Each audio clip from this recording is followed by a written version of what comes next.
Bonjour tout le monde, comment allez-vous? Je suis Lise de Laine Trélise, teinturière de laine et je vous accueille avec Sushi et Dakaï, mon chien qui est en train de ronfler. Et ce podcast va être fait à la maison parce que je suis de retour du Ch'ti Bazar avec une grosse sinusite et je suis enrhumée. Et j'avais voulu faire cet épisode depuis longtemps, mais j'étais vraiment pas en forme. Et donc, voilà. Et c'est pour ça qu'il va être fait à la maison. Donc, je viens de faire la partie du podcast en anglais. Et j'étais assise sur une chaise avec une table à côté de moi et tout ça. Mais avec la lumière du jour en face de moi, et là, je me sens super fatiguée. Donc, j'ai renouvelé mon, mon thé et je me suis installée sur le canapé pour être un peu plus confortable parce que je commençais vraiment à me sentir plus fatiguée. Et je veux vraiment le faire aujourd'hui parce que sinon, je crois que j'aurai pas le courage parce que demain, je vais devoir aller au studio, préparer certaines choses, commencer à travailler. Et après, je n'aurais pas voulu mettre un épisode seulement en anglais et puis ne pas avoir la version française, pas, euh, ou, ou pas en même temps, ou après beaucoup de jours où je... Voilà. Donc, l'épisode de podcast en anglais, je l'ai divisé en deux parties. Donc, parce que j'ai beaucoup de choses à vous montrer, je me suis dit, il vaut mieux de faire deux épisodes de 20-30 minutes qu'un très grand. Donc, à la première partie, donc maintenant, je vais vous parler d'un projet et après, je vais vous montrer mes projets finis. Et ensuite, dans une deuxième partie, je vais parler des choses que je suis en train de tricoter en ce moment et des laines que j'ai achetées au Ski Bazar et des bouquins manga aussi que j'ai achetés à ce dernier voyage. Donc, voilà. Donc, je ne sais pas si vous connaissez la laine, comment dire, c'est, bon, la petite entreprise, je ne sais pas, est-ce que moi je suis aussi une entreprise? Bref, la marque de laine, voilà plutôt un meilleur mot. Si vous connaissez la marque de laine Mayak, donc Mayak est composé de deux personnes, donc Paola qui habite à New York et Andrea qui habite en Italie. Tous les deux sont italiens et depuis très longtemps, ils travaillent avec la fibre de yak, donc qui prélèvent, euh, qui prennent plutôt de certains nomades dans le plateau tibétain et après ils filent la laine en Italie et elle est teinte d'une façon industrielle mais dans une petite teinturerie. Est-ce que ça se dit ça? Teinturerie? Bref, voilà. Et donc, leurs couleurs sont très unicolores, etc. Et ce sont des gens très, très sympas, très gentils que j'ai connus depuis longtemps. Andrea est aussi vétérinaire. Et donc, beaucoup de fois quand on est dans les salons, on trouve l'occasion de discuter de beaucoup de choses. Et ils font beaucoup et divers projets euh, par moment pour aider la communauté tibétaine, des nomades tibétains, d'avoir de quoi vivre. Et je trouve ça très admirable. Et donc, Andrei avait commencé un projet avant le Covid de, des mêmes personnes, des mêmes familles qui ont le yak où ils prélèvent la fibre de yak, pardon, de récolter aussi le lait pour pouvoir faire du yaourt de yak. Et donc, c'est un projet qui commence à voir ses fruits beaucoup plus tard que ce qu'ils pensaient à cause du Covid. Et donc, ils ont commencé la production de lait, du yaourt, ce qui est magnifique. Mais malheureusement, ils sont en manque de fonds parce que voilà, et il y a eu les investisseurs avec le Covid, etc.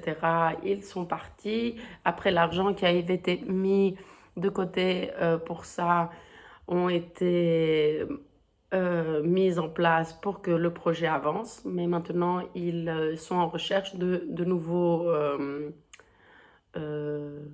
de nouveaux financements. Mais entre-temps, les nomades et l'équipe qui travaille pour ça, pour ce projet, est un peu dans le pétrin. Donc ils font un crowdfunding.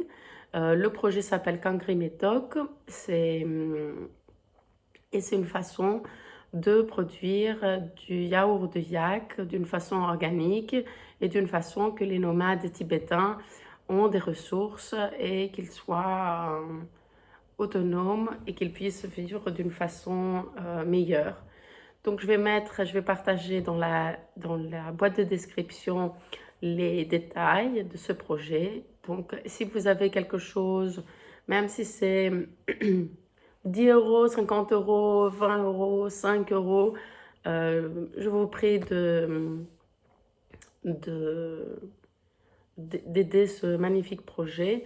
Et même si vous n'avez pas de quoi partager, parce que voilà, malheureusement, on est dans un monde qui est très difficile, très en difficulté, et même nous, parfois, on ne peut pas vraiment donner. Mais s'il vous plaît, je vous demande de partager le lien et ce projet avec des personnes peut-être que vous connaissez, que vous connaissez, ou qui peuvent aider, ou que ça peut les intéresser. Et donc voilà.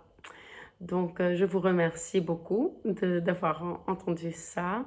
Vous entendrez un peu plus tard cette année, ou plutôt au début de l'année prochaine, que je reparlerai de Mayak pour un autre projet. Donc à suivre. Mais vraiment, euh, j'aurais pas pris trop l'initiative d'en discuter. Mais voilà, c'est des gens où je sais comment ils travaillent et je sais qu'ils essayent de faire des choses un peu au mieux et d'une façon d'aider l'environnement et d'une façon très humaine.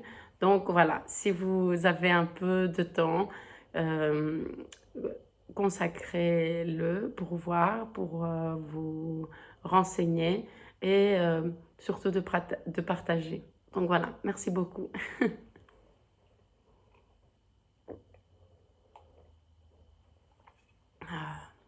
Excusez-moi pour cette pause, mais j'en ai vraiment besoin déjà d'avoir parlé aussi longtemps au podcast en anglais.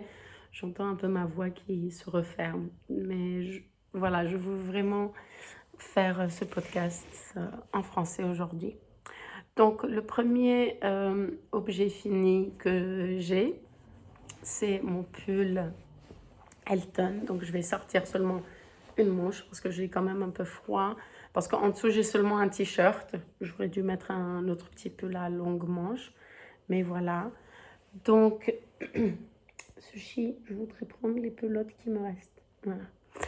Donc, ce pull, le Elton Pullover de Rohi Locatelli, il est travaillé en alternant une laine fingering et un mohair.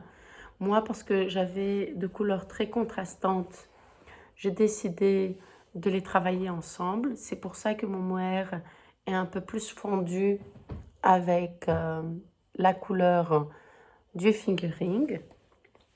Et donc normalement ce pull, moi j'ai fait la taille numéro 2, il se tricote avec 2 fingerings et un mohair.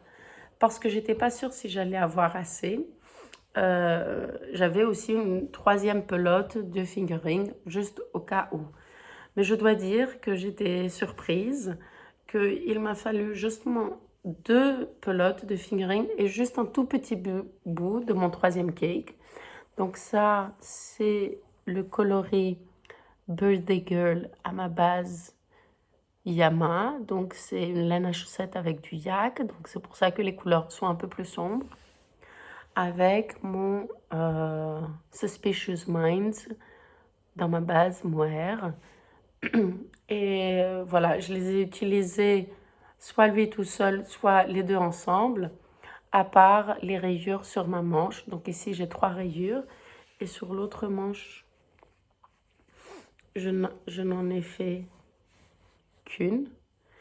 Et, et j'ai tenu le mohair en double parce que je voulais voilà, qu'il y ait quand même un endroit où on a ce vert menthe, un peu à quoi, je ne sais pas trop si dire si c'est un bleu ou si c'est un vert. Ça dépend de la lumière. Parfois, je le vois plus bleu, d'autres fois un peu plus vert. Peut-être un bleu acidulé. Donc voilà, ça c'est ce qui me reste du mohair. Il y a eu des personnes au Ch'ti Bazar qui sont venues et qui ont tricoté leur Elton. Et donc, j'ai pris une petite vidéo, je vais mettre, je vais les mettre. Et donc, il y a quelques personnes qui ont fait la taille 3 et elles pensaient vraiment ne pas avoir assez de mohair, mais finalement, c'était assez. Et puisque j'ai entamé une 3e pelote, je me disais que peut-être j'allais faire peut-être un bonnet qui soit un peu assorti ou je sais pas, quelque chose. En tout cas, si vous voulez faire comme moi et mélanger le mohair avec la fingering et vous n'avez que 2 pelotes de fingering, vous pourrez avoir assez si vous faites, si vous allez tout au bout de votre première pelote, il n'y a pas de problème. Après, vous faites les manches, vous faites l'encolure, comme ça vous êtes sûr que vous en avez pour l'encolure. Et après, vous allez avec vos restes jusqu'en bas du pull. Donc moi, je vais essayer de me lever un peu. Hop. Mon pull, pardon, n'est ni cropped. En fait, un pull cropped serait venu ici juste au début de mon pantalon. Mais un pull normal serait venu ici. Donc j'ai fait un peu la moitié. Je sais pas trop comment dire. Parce qu'en fait, j'aime beaucoup les pulls cropped et les pulls oversized. Mais comme j'ai beaucoup de pantalons aussi qui sont de haute taille, je trouve que c'était bien. Et après, comme c'est un pull léger, je voulais qu'il garde sa légèreté, etc. De ne pas le faire super long. Donc voilà. Mais après, si vous voulez vraiment un corps très long et vous voulez travailler le mohair avec le fingering, il vous faudrait sûrement une 3e pelote qui ne sera pas entamée en entier, en tout cas pour la taille 2 et peut-être la taille 3. Mais voilà. Donc, voici mon Elton Pullover de Rohi avec Birthday Girl en Yama et Suspicious Minds en Poséidon. Voilà. Donc, premier objet fini. Ouais, je suis très contente.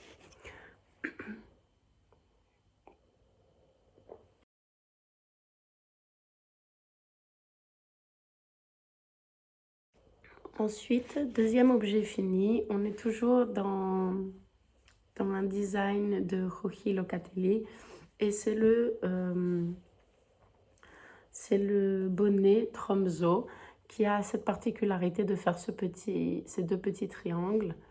Et donc, il est très sympa. On peut faire le pli plus haut ou plus bas. Et donc, voici le résultat. Je ne sais pas trop si vous voyez, c'est un peu rigolo, mais voilà. Bon, je vais me lever parce que, ouf, j'étais un peu étourdie. Ouais. Et donc voilà, il est très chaud. Elle dit, si je me souviens bien, dans sa page Ravelry, qu'elle l'a tricoté en haran, mais en regardant le fil, je trouvais que c'était plus un fil un peu worsted. Et donc, moi, finalement, j'ai regardé mes restes de déca.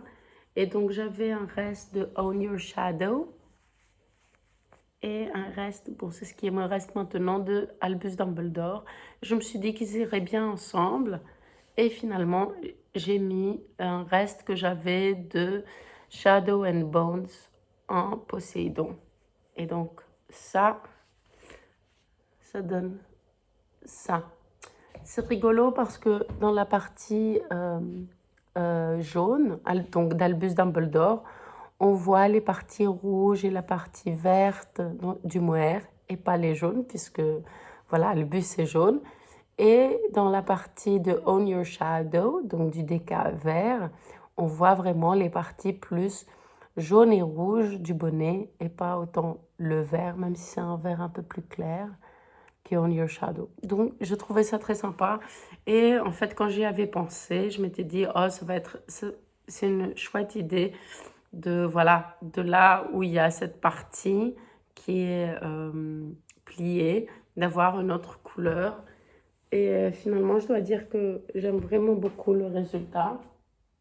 Et c'est un bonnet super chaud. Et en fait, là, le pli, ça donne beaucoup de chaleur aussi au bout de la tête. Et je dois dire que voilà, moi, comme j'ai beaucoup de sinusite et j'ai froid facilement, j'attrape froid facilement, je dois dire qu'il est vraiment génial.